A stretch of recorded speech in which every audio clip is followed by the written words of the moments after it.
40. Ver vermelho e azul. Morte nos lábios, som no ar, fuligem na pele. De A Última Desolação, de Ambrian, linha 335.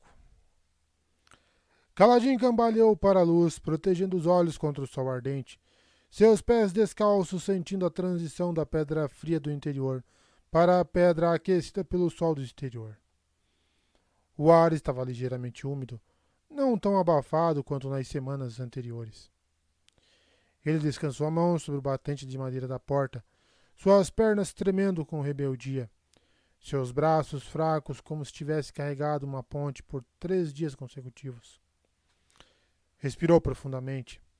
Seu flanco devia estar ardendo de dor, mas só sentia um mal-estar residual. Algumas das suas feridas mais profundas ainda estavam cobertas de cascas, mas as menores haviam desaparecido completamente. Sua mente estava surpreendentemente clara. Ele nem mesmo sentia uma dor de cabeça. Rodeou a caserna, sentindo-se mais forte a cada passo, embora continuasse com a mão na parede. Lupin vinha logo atrás. O rei Daziano estava cuidando de Kaladin desde que despertara. Eu devia estar morto, pensou Kaladin. O que está acontecendo? No outro lado da caserna, ele ficou surpreso ao encontrar os homens carregando a ponte em seu treino diário. Rocha estava na frente, no meio, fornecendo o ritmo de marcha como Kaladin costumava fazer. Eles alcançaram o outro lado da serraria e fizeram a curva, avançando de volta. Só quando já quase tinham ultrapassado o barracão, foi que um dos homens na frente, Moash, notou Kaladin. Ele estacou, quase fazendo com que toda a equipe de ponte tropeçasse. Qual é o seu problema? Gritou Thorfinn de trás, a cabeça envolta pela madeira da ponte. Moash não lhe deu atenção. Ele saiu debaixo da ponte, evitando Kaladin com olhos arregalados. Rocha ordenou apressadamente que os homens pousassem a ponte no chão.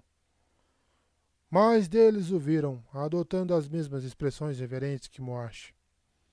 Robert e Pete, suas feridas suficientemente curadas, haviam começado a praticar com os outros. Isso era bom. Voltariam a ganhar o soldo.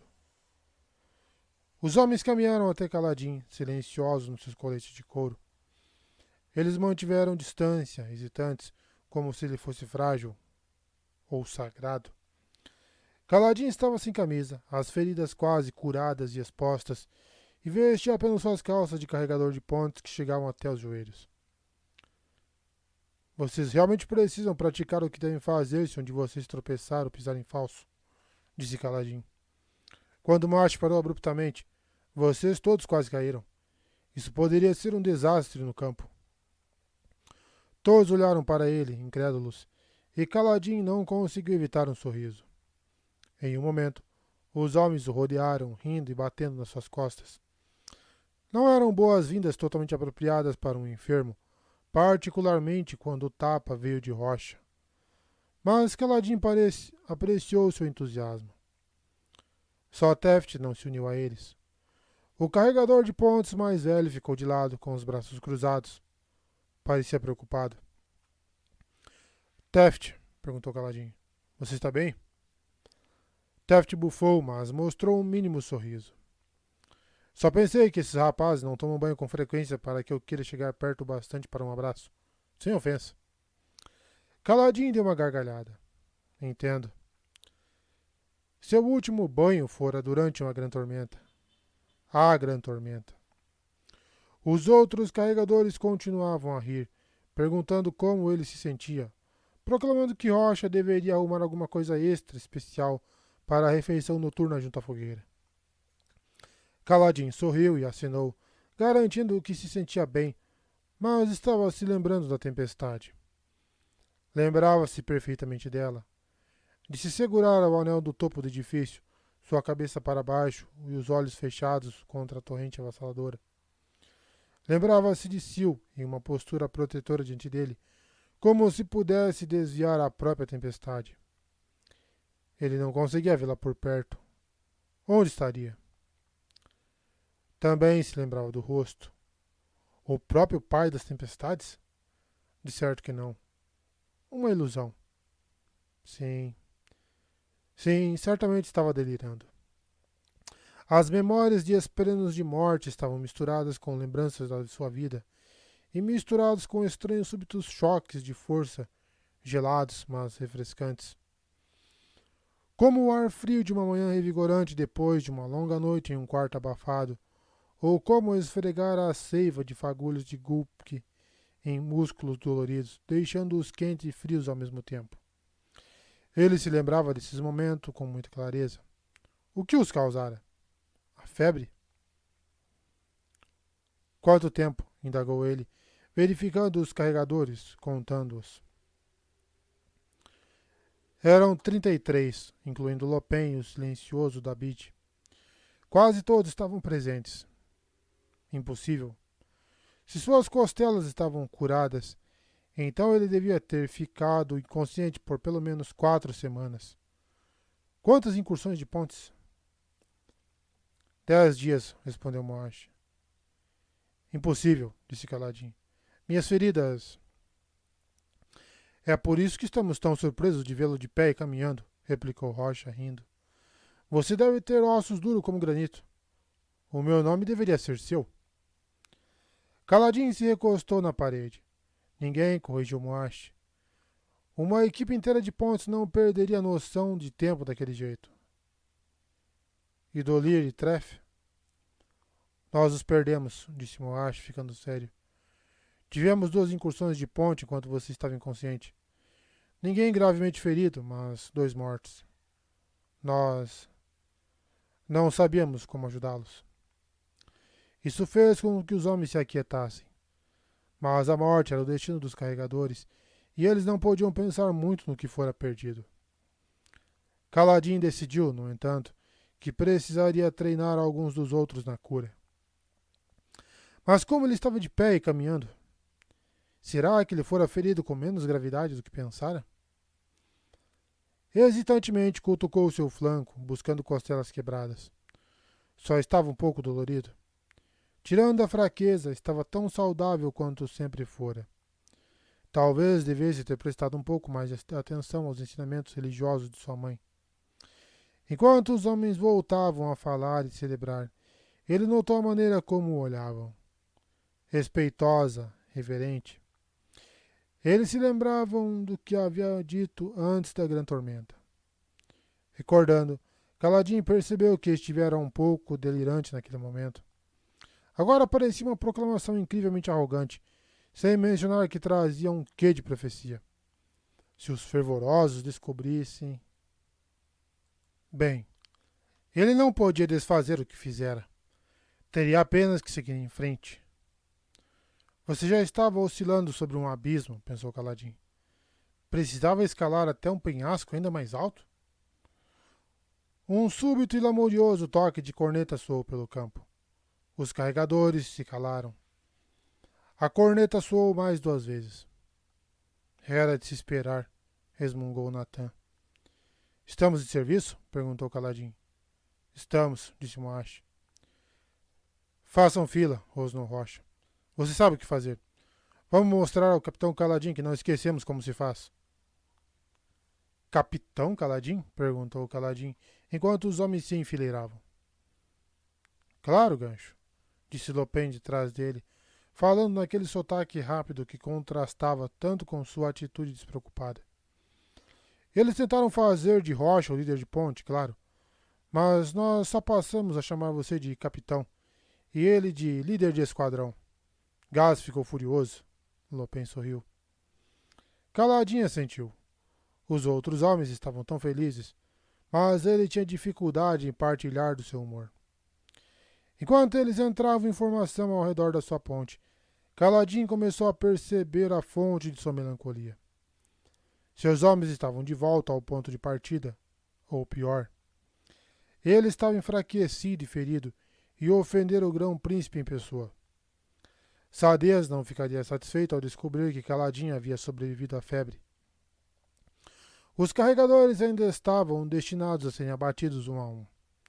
O transporte lateral foi um fracasso.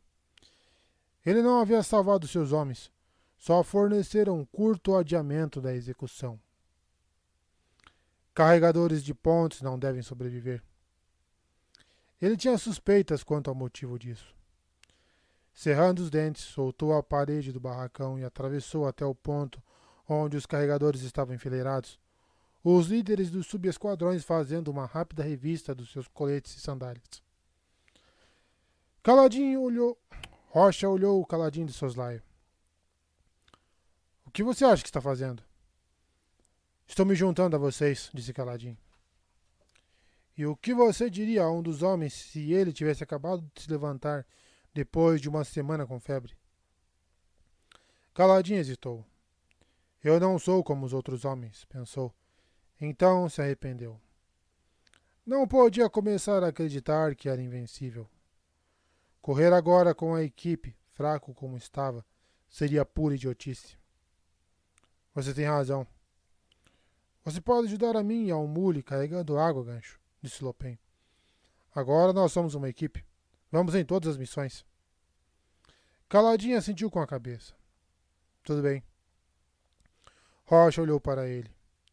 Se eu me sentir cansado demais quando chegarmos ao final das pontes permanentes, eu volto. Prometo. Rocha concordou, relutante.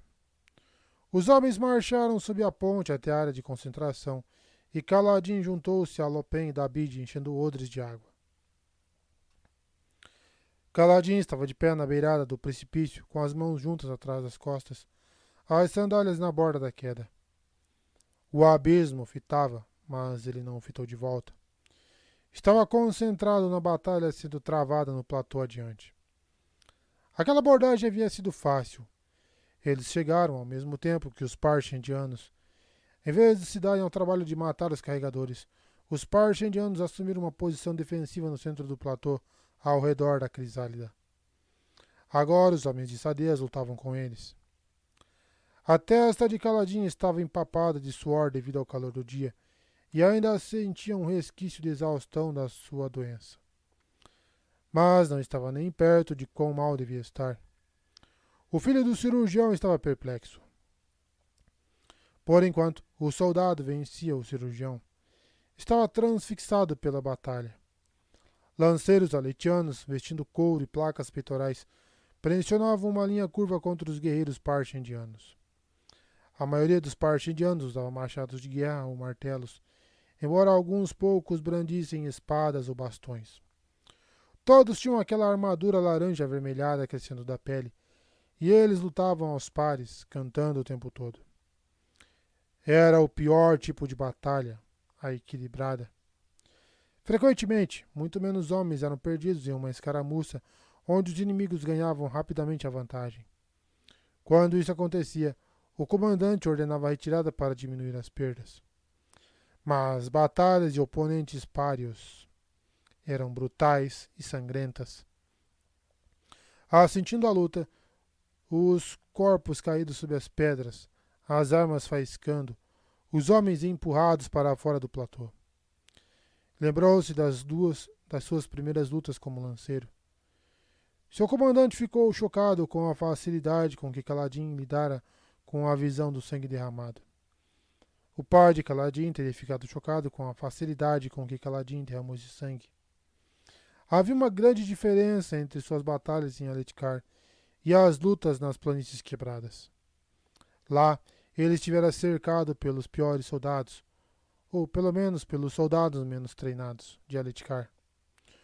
Homens que não mantinham as fileiras, e ainda assim, com toda a desordem, aquelas lutas faziam sentido para ele. Os combates nas planícies quebradas, não. Fora esse seu erro de cálculo. Ele havia mudado as táticas do campo de batalha antes de compreendê-las. Não cometeria o mesmo equívoco novamente. Rocha se aproximou de Caladinho junto com Sigizil. O papaguampas musculoso contrastava com o baixo e silencioso homem azistiano. A pele de Sigizil era de um marrom profundo. Não era preta como a de alguns parchemanos. Ele tendia a ser calado. É uma batalha ruim, declarou Rocha, cruzando os braços. Os soldados não ficaram felizes, ganhando ou não. Kaladin concordou, distraído, prestando atenção aos berros e gritos e pragas. Por que eles estão lutando, Rocha? Por dinheiro, disse Rocha. E por vingança? Você devia saber disso. Não foi seu rei que foi morto pelos Parchindianos? Ah, eu entendo por que nós lutamos, replicou Kaladin. Mas os Parchindianos, por que eles lutam? Rocha sorriu. É porque eles não gostam muito da ideia de serem decapitados por matarem seu rei, imagino. Uma grande indelicadeza da parte deles, isso aí. Kaladin sorriu, embora achasse o humor um sentimento pouco natural enquanto assistia homens morrendo. Ele fora treinado por tempo demais pelo seu pai para que qualquer morte o deixasse impassível. Talvez. Mas então por que eles lutam pelas gemas coração? Seus números estão diminuindo devido a escaramuças como esta. Como você sabe? Indagou Rocha. Eles atacam com menos frequência do que antes. As pessoas comentam sobre isso no acampamento. E não atacam tão perto do lado dos aletianos como acostumavam. Rocha assentiu, pensativo. Parece lógico. Ha! Talvez a gente vença logo essa luta e então iremos para casa. Não, disse Sigizil em voz baixa. Ele tinha uma maneira muito formal de falar, quase sem sotaque. Que linguagem os azistianos falavam, afinal? Seu reino era tão distante que Kaladin só conhecera um azistiano antes. Duvido. E posso dizer por que eles estão lutando, Kaladin. É mesmo? Eles devem ter transmutadores. Precisam das gemas pelo mesmo motivo que nós, para fazer comida. Parece razoável, ponderou Kaladin, as mãos ainda juntas atrás das costas, os pés afastados. A posição de descanso ainda lhe parecia natural. Só uma conjectura, mas bastante razoável. Deixe-me perguntar outra coisa, então. Por que os carregadores não podem ter escudos? Porque isso aí nos deixaria lentos demais, disse Rocha. Não, replicou Sigizil. Eles poderiam botar carregadores com escudos na frente das pontes, correndo diante de nós. Isso não atrasaria ninguém. Sim, você teria que usar mais carregadores, mas salvaria as vidas o bastante com esses escudos para permitir um número maior. Kaladin concordou. Sadeas já usa mais de nós do que precisa. Na maioria dos casos, um número maior de pontes do que necessário consegue se instalar. Mas por quê? Indagou Sigizil. Porque somos bons alvos, sussurrou Kaladin, compreendendo. Nós somos colocados na linha de frente para chamar a atenção dos Parchindianos. É claro que somos, Rocha deu de ombros. Exércitos sempre fazem isso aí. Os mais pobres e menos treinados vão primeiro. Eu sei, disse Kaladin. Mas geralmente eles recebem alguma proteção. Você não está vendo? Não somos apenas uma onda inicial dispensável. Nós somos iscas. Estamos expostos, então os Parchindianos não têm como não disparar contra nós. Isso permite que os soldados comuns se aproximem sem serem feridos. Os arqueiros Parchindianos estão mirando contra os carregadores. Rocha franziu o senho. Escudos nos tornariam menos tentadores, disse Kaladin. É por isso que ele os proibiu. Talvez, comentou Sigizil pensativo. Mas parece tolice desperdiçar tropas. Na verdade, não é tolice, disse Kaladin. Se você precisar atacar posições fortificadas repetidamente, não pode se dar ao luxo de perder suas tropas treinadas. Não estão vendo? Soldados têm um número limitado de homens treinados. Mas homens destreinados são fáceis de achar. Cada flecha que acerta um carregador de pontes é uma flecha que não acerta um soldado em quem ele gastou muito dinheiro em treinamento e equipamento.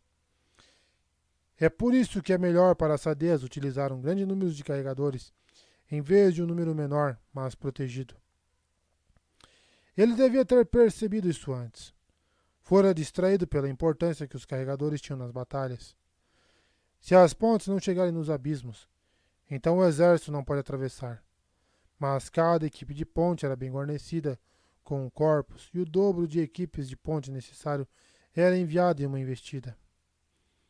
Ver uma ponte cair devia dar aos parchendianos um grande senso de satisfação, e eles geralmente conseguiam derrubar 2 ou 3 nas piores incursões. Às vezes mais. Contanto que os carregadores estivessem morrendo e os parchendianos não passassem seu tempo atirando nos soldados, Sadeas tinha motivo para manter os carregadores vulneráveis. Os parchendianos deviam ter percebido isso, mas era muito difícil desviar sua flecha do homem sem armadura carregando equipamento de cerco. Dizia-se que os parchendianos não eram lutadores sofisticados. De fato, assistindo a batalha do outro lado, estudando-a concentrado, ele viu que era verdade. Enquanto os aletianos mantinham uma linha reta e disciplinada, cada homem protegendo seus parceiros, os parchendianos atacavam em pares independentes. Os aletianos tinham técnicas e táticas superiores. Era verdade que cada um dos parchendianos era superior em força e sua habilidade com aqueles machados era notável. Mas as tropas aletianas de Sadeas eram bem treinadas em formações modernas. Quando conseguiam um ponto de apoio e se pudessem prolongar a batalha, sua disciplina frequentemente os levava à vitória. Os parchendianos nunca haviam lutado em batalhas de grande escala antes desta guerra, concluiu Kaladin. Eles estão acostumados com escaramuças menores, talvez contra outras vilas ou clãs. Vários dos outros carregadores se uniram a Kaladin, Rocha e Sigizil. Logo a maioria deles estava de pé, alguns imitando a postura de Kaladin. Outra hora se passou antes que a batalha fosse vencida. Sadeas foi vitorioso, mas Rocha estava certo. Os soldados estavam sérios. Haviam perdido muitos amigos naquele dia. Foi um grupo cansado e abatido de lanceiros que Kaladin e os outros conduziram de volta ao acampamento. Algumas horas depois, Kaladin estava sentado sobre um toco de madeira, junto da fogueira da Ponte 4.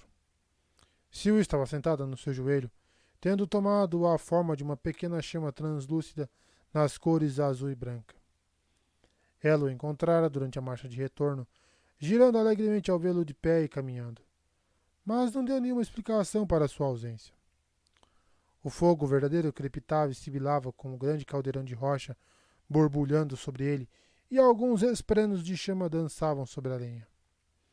A cada poucos segundos, alguém perguntava à rocha se o guisado já estava pronto, frequentemente batendo sua tigela com um golpe bem humorado da colher.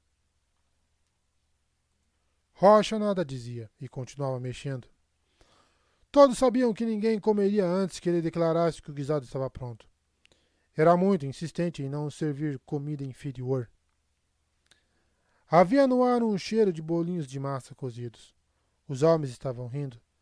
Seu líder de ponte havia sobrevivido à execução e a incursão de ponte do dia não custaram uma única vida. O entusiasmo era alto. Exceto por Kaladin. Ele compreendia agora. Entendia por como era fútil a luta deles. Entendia por que Sadeas não se dera ao trabalho de reconhecer sua sobrevivência. Ele já era um carregador de pontes, e ser um carregador de pontes era uma sentença de morte.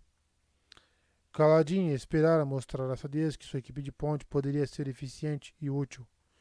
Esperara provar que eles mereciam proteção, escudos, armadura, treinamento. Kaladin pensou que, se agissem como soldados, talvez fossem vistos como soldados. Nada disso daria certo. Um carregador de pontes que sobrevivia era, por definição, um carregador de pontes que havia falhado. Seus homens riam e apreciavam a fogueira. Confiaram nele. Kaladin havia feito o impossível, sobrevivendo a uma grande tormenta, ferido, amarrado a uma parede.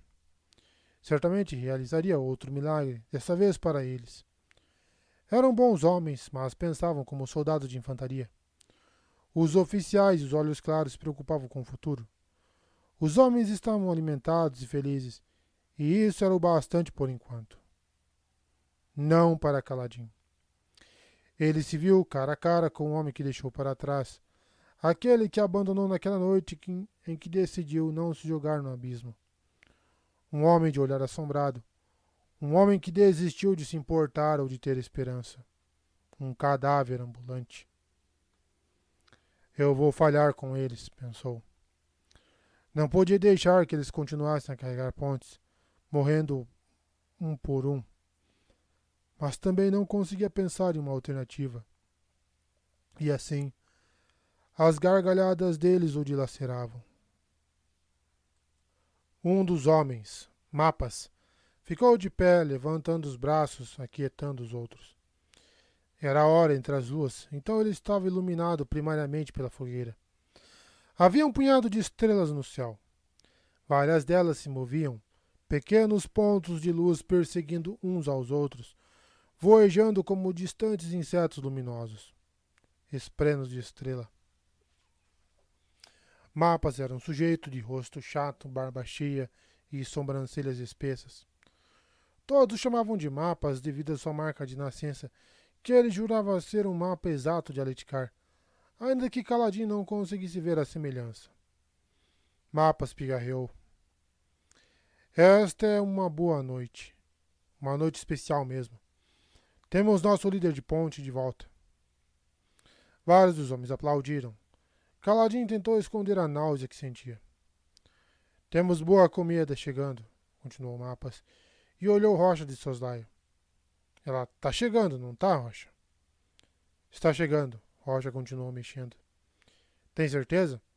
A gente podia sair em outra incursão de ponte. Para você ter mais um tempinho, sabe? Mais 5 ou 6 horas. Rocha lançou a ele um olhar feroz.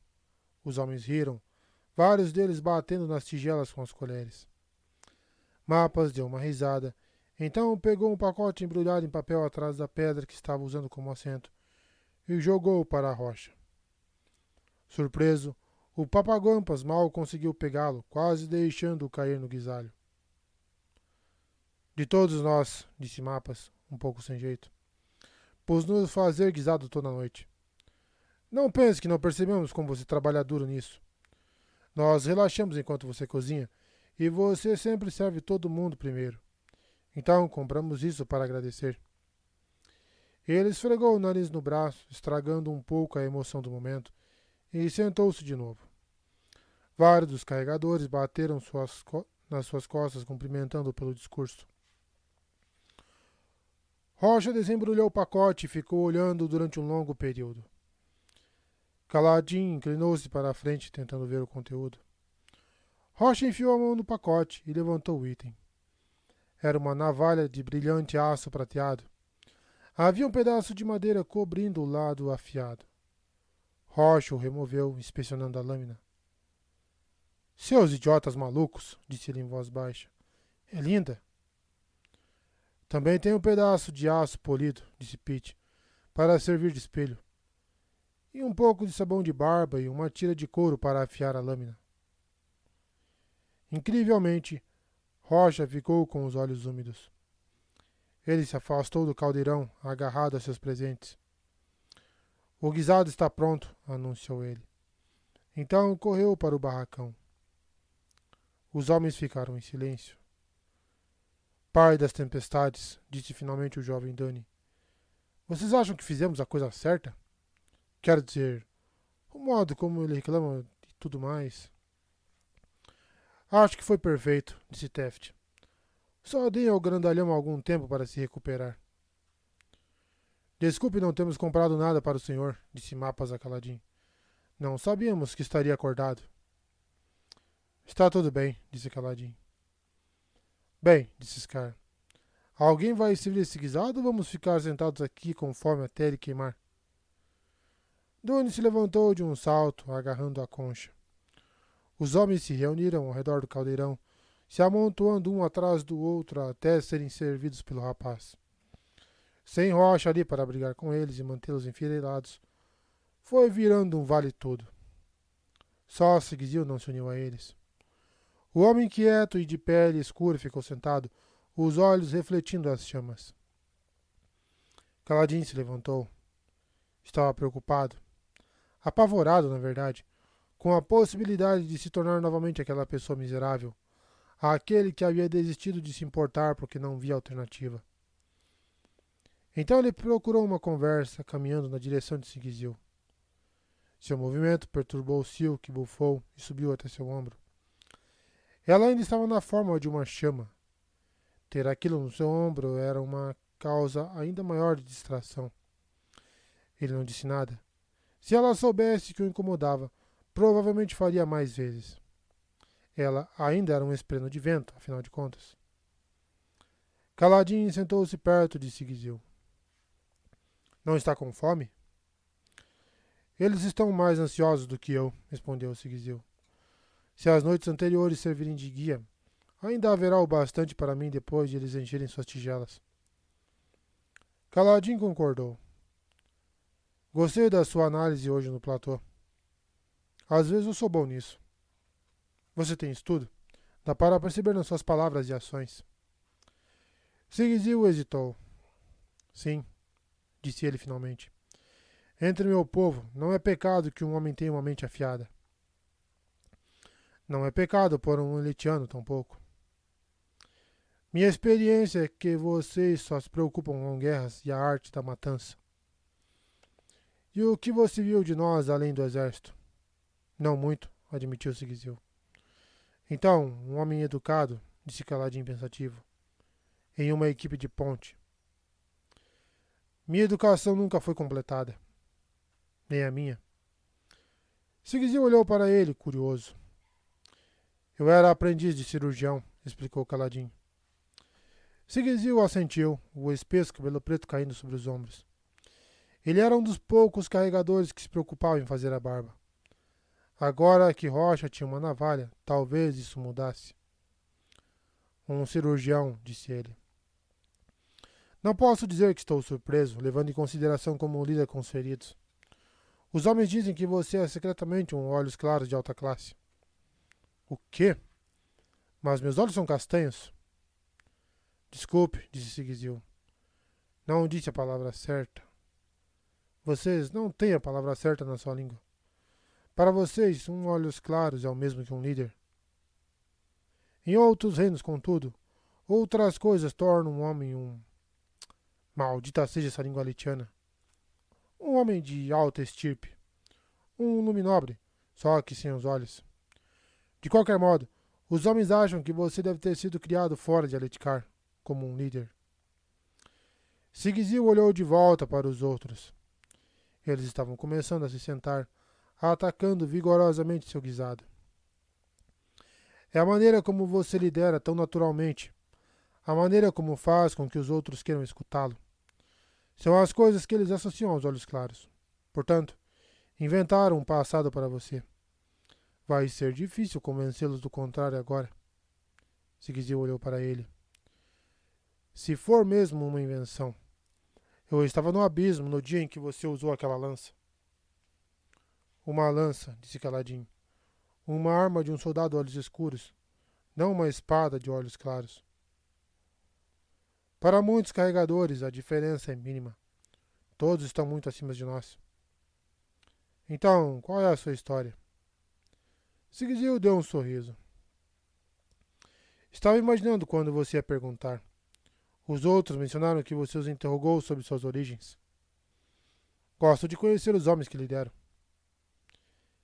E se alguns de nós forem assassinos? Sigizil indagou em voz baixa. Então estou em boa companhia. Se matou um olhos claros, posso lhe comprar uma bebida. Não foi um olhos claros, replicou Sigizil. E ele não está morto. Então você não é um assassino, disse Caladinho. Não por falta de tentativa. O olhar de Sigizil ficou distante. Tinha certeza de que ia conseguir. Não foi minha escolha mais sábia. Meu mestre... Ele se calou.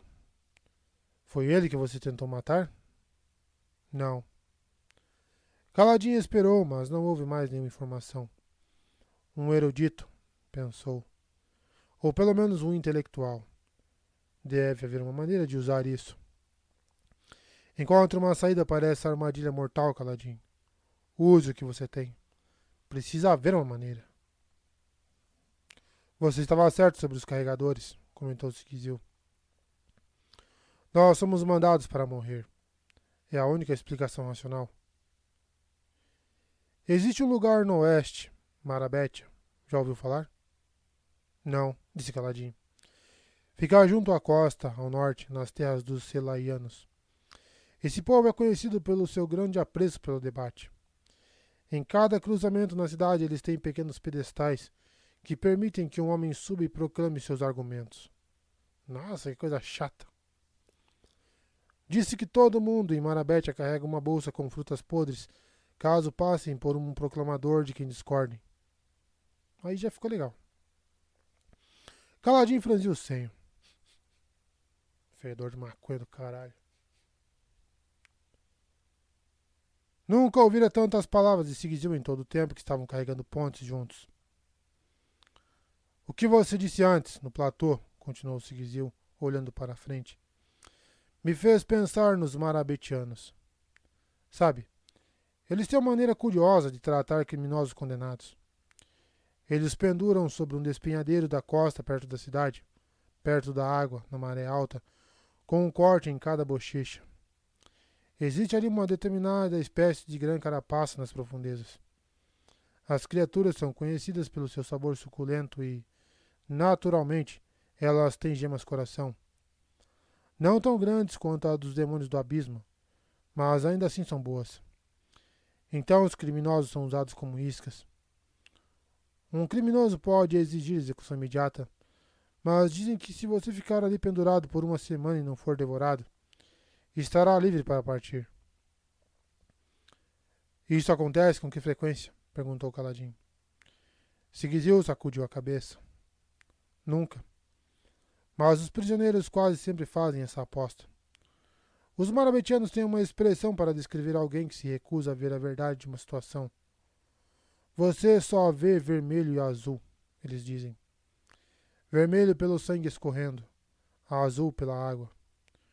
Dizem que são as duas únicas coisas que todos os prisioneiros veem. Geralmente eles são atacados em um dia. E ainda assim, a maioria decide se arriscar. Eles preferem a falsa esperança. Ver vermelho e azul, pensou Caladinho, visualizando a imagem mórbida. Você faz um bom trabalho, disse Sigizil, se levantando e recolhendo sua tigela. De início, odiei você por mentir para os homens. Mas agora vejo que uma falsa esperança os deixa felizes. O que você faz é como dar remédio a um homem doente para aliviar sua dor até que ele morra. Agora esses homens podem passar seus últimos dias rindo. Você é mesmo um curandeiro, Caladinho, filho da tempestade. Caladinho queria refutá-lo, dizer que não era uma falsa esperança, mas não conseguiu. Não com o coração tão apertado, não com o que ele sabia. Um momento depois, Rocha saiu subitamente do barracão. Sinto-me como um verdadeiro Aliutiqui novamente, proclamou ele, segurando alto a sua navalha. Meus amigos, vocês não sabem o que fizeram. Algum dia vou levá-los aos picos e mostrarei uma hospitalidade de rei. Apesar de toda a sua reclamação, ele não havia raspado totalmente a barba. Havia deixado longas costeletas loiro-avermelhadas que se curvavam até seu queixo. A ponta do queixo em si estava raspada, assim como seus lábios. Naquele homem alto e de rosto oval, era uma aparência bastante notável. Ha! Disse Rocha, avançando até a fogueira a passos largos. Ele pegou os homens mais próximos e abraçou-os com força, fazendo com que Bizig quase entornasse seu guisado. Vou transformar todos vocês em família por causa disso aí. O Rumacaban de um montanhês é seu orgulho. Sinto-me novamente como um homem de verdade. Aqui. Essa navalha não pertence só a mim, mas a todos nós. Qualquer um que deseje usá-la deve usar. Seria uma honra compartilhar isso com vocês. Os homens riram e alguns aceitaram a oferta. Caladinho não foi um deles. Simplesmente não parecia importante. Ele aceitou a tigela de guisado trazida por Doni, mas não comeu. Sigizil preferiu não se sentar de volta ao seu lado, recuando para o outro lado da fogueira. Ver vermelho e azul, pensou Kaladin. Não sei se é uma boa descrição para nós. Para que visse vermelho e azul, Kaladin teria que acreditar que havia pelo menos uma pequena chance de a equipe de ponte sobreviver. Naquela noite, estava tendo dificuldades em convencer a si mesmo. Ele nunca fora um otimista. Via o mundo como ele era, ou ao menos tentava. Isso era um problema, quando a verdade que enxergava era tão terrível. Ah, pai das tempestades, ele pensou, sentindo o peso esmagador do desespero enquanto fitava sua tigela. Estou voltando ao meu estado de miséria. Estou perdendo o controle da situação e de mim mesmo. Ele não podia carregar as esperanças de todos os homens. Simplesmente não era forte o bastante.